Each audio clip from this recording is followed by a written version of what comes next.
जून का महीना शुरू हो गया और आने वाली 5 तारीख को चंद्र ग्रहण लगने वाला है। वैसे तो ग्रहण का ही लोगों में डर भरने के लिए काफी है, पर फिलहाल जो स्थिति अभी है उस वजह से सभी और लोग भी डरे हुए हैं।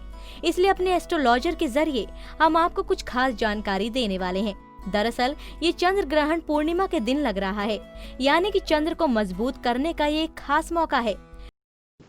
सभी दर्शकों को मेरा नमस्कार। मैं आशु मल्होत्रा। तो आज इस स्पेशल पोस्ट में मैं आपसे बात करने आया हूँ चंद्र ग्रहण के बारे में। तो इसको लेके भी कई लोगों के मन में बहुत से डाउट हैं, बहुत सी भ्रमित हुए हैं लोग इस बारे में भी, और कई बार सही तरीके से बताया भी नहीं गया। तो जो इस साल में 5 जून को और 6 जून को जो ग्रहण है वो एक्चुअली उपछाया ग्रहण है, जो ग्रहण की श्रेणी में नहीं आता, और ना ही इसका कोई हमें वहम करना चाहिए, ना ही इसमें कोई वहम है, ना ही इसका किसी राशियों पर या हमारी पृथ्वी पर कोई बुरा असर होगा। तो आज मैं इस पोस्ट के माध्यम से आपके साथ यही क्लियर करूंगा कि एक्चुअल वो उपछाया ग्रह क्या है। तो कई बार चंद्र पृथ्वी की श्रेणी में आते आते एक बिंदु पे आता है, उसे उपछाया ग्रहण कहते हैं, लेकिन उसे ग्रहण नहीं कहते, और उसमें कोई भी चंद्र का ऊपर कोई काली छाया नहीं आती, सिर्फ उसका रोशनी थोड़ी धुंधली सी होती है। उसे उपछाया ग्रह कहते हैं, जो इस साल 5 जून को और 6 जून को रात को लग रहा है। तो 5 जून को पूर्णिमा भी है, वो एक बहुत अच्छा शुभ दिन भी है, और उस दिन को चंद्र मजबूत करने के लिए कई हम छोटे छोटे उपाय कर सकते हैं जो हमारी जिंदगी के लिए अच्छे होते हैं।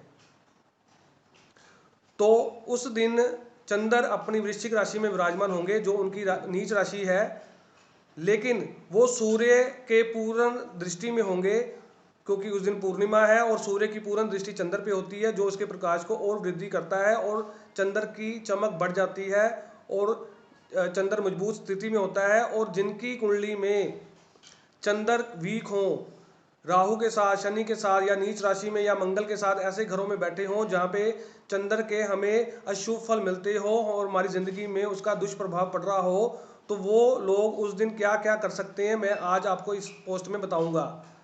पूर्णिमा वाले दिन चंद्र देव को हमेशा मीठे जल की अर्घ देना चाहिए, और चंद्र जी का जाप करना चाहिए, शिव की आराधना करनी चाहिए, महामृत्युंजय का मंत्र पढ़ना चाहिए। इससे हमारा चंद्र मजबूत होता है, और वो जो हम अर्घ देते हैं उसका चरणामृत पूरे परिवार को पीना चाहिए।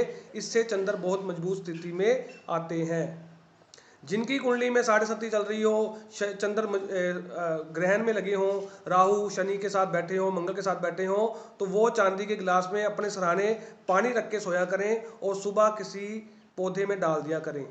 तो इससे बहुत ज़्यादा चंद्र मजबूत स्थिति में आ जाते हैं। तो उस दिन का जो चंद्र उपछाया ग्रह है वो रात को 11:16 को रात को शुरू होंगे, जो उनका शुरू होने का समय होगा, और जो उसका मध्यम होगा वो 12:55, यानी कि वो 6 तारीख की सुबह हो जाएगी।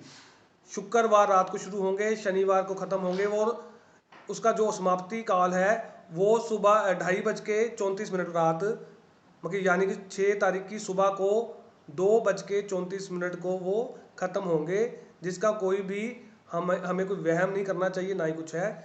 हाँ, चंद्र जब ये उपछाया ग्रहण खत्म होगा और शनिवार की सुबह या सारा दिन ही हम कोई दान पुण्य कर सकते हैं। सफ़ेद चीज़ों का दान करना लाभ होगा, ज़रूरतमंदों की मदद करनी लाभ होगा, मजदूर लोगों को मीठा बांटना, उनको कोई ज़रूरतमंद सामान देना, ये लाभ ही होगा। चावल दूध दही का दान करना ये बहुत उत्तम होगा, इससे चंद्र के हमें शुभ फल मिलेंगे।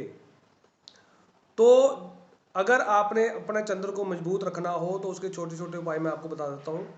घर में एक मिट्टी का घड़ा जरूर होना चाहिए, जिसे हम अपने ईशान कोण में रख सकते हैं, और उसमें हम चांदी का कोई चौकोर टुकड़ा डाल दें और उस जल को सारा परिवार पिए, तो चंद्र की बहुत ज़्यादा मजबूत स्थिति होती है।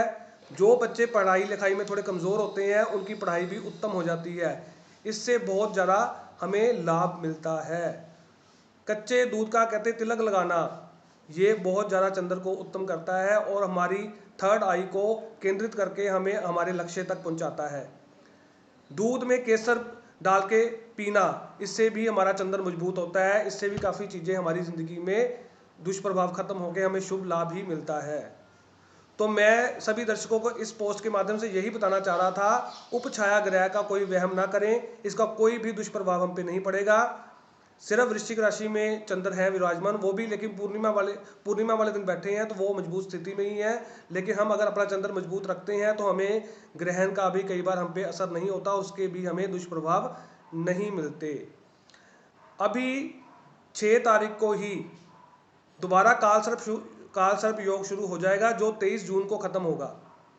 तो चंद्र भी कृष्ण पक्ष की तरफ बढ़ेगा और वो कम होते होते अमावस्या को पूरा क्षीण हो जाते हैं, ताकि मतलब कि वो उनकी पावर कम होती रहती है कृष्ण पक्ष में। जब अमावस्या की तरफ वो बढ़ते हैं, तो जिनकी कुंडली में चंद्र वैसे ही वीक हो तो उनको ये उपाय जरूर करने चाहिए जो मैं इस पोस्ट के माध्यम से आपको बता रहा हूँ।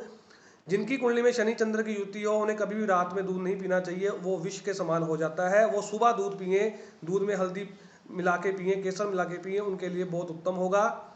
और दूध का सेवन करना बहुत ही उत्तम होता है, और 5-7 गिलास रोज पानी पीना ये बहुत उत्तम होता है। जिनका चंद्र वीक है वो चांदी का चकोर टुकड़ा उसमें डाल के पी सकते हैं, इससे काफ़ी हमें चंद्र की मजबूती मिलती है। जो लोग गुड़ डालेंगे उनका सूर्य भी मजबूत होता है, तो इससे चीज़ें हमारी ठीक होंगी। तो बाकी 21 जून को जो सूर्य ग्रहण है उनका हम पे और हमारी राशियों पर क्या प्रभाव पड़ेगा, हमारे जीवन को कैसे प्रभावित करेंगे, मैं अगली पोस्ट में आपके साथ ये उसकी सारी बात क्लियर करूंगा। ये उपाय करें, और चंद्र ग्रहण के बारे में जो भी हमारे मन में आपके मन में मिसअंडरस्टैंडिंग थी, मुझे लगता है कि आपको इस पोस्ट से काफ़ी वो क्लियर हो गई होंगी। तो मैं फिर दोबारा आपसे अगली पोस्ट में मिलता हूँ, तब तक के लिए सभी दर्शकों को मेरा नमस्कार।